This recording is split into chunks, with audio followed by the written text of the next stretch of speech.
Food விஷயத்துல ரொம்ப காரக்குழம்பு கனியக்கா வந்து ரொம்ப தப்பு பண்றாங்களோ அப்படின்றதுதான் எனக்கு தோணுது.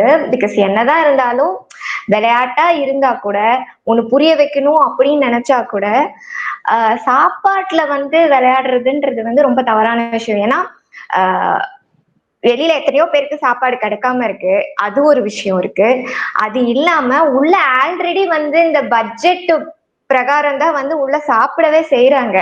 அப்படி இருக்கும்போது அதுல கிடைக்கிறதே வெளியில எல்லாருமே ரொம்ப நல்லா சாப்பிட்டு அந்த மாதிரி இருக்கவங்க தான். லைக் 3 வேளை சாப்பிட்டு இருக்கிறவங்க தான். ஆனா அவங்க உள்ள போயிட்டு அவங்க சாப்பிடுறதே கம்மியாயிடுது ஆக்சுவலி இந்த கேம்ல. அதுக்கப்புறமும் அதுலயுமே இவங்க வந்து இந்த மாதிரி விஷயங்கள் உப்பு போடுறது இது இப்ப தெரியுதா அப்படின்றது அப்படிதான் செஞ்சுதான் இப்படி பண்ணணும்னு தெரியல. சாப்பாடு விஷயத்துல விளையாடாம இருந்திருக்கலாம். மொத்த டப்பாவை கொட்டினாதான் அது வந்து சாப்பிட முடியாம போகுமா? அதாவது ஓரளவு பைத்தியமா இருந்தா பரவாயில்ல. இது வந்து முற்றிலும் பைத்தியம்.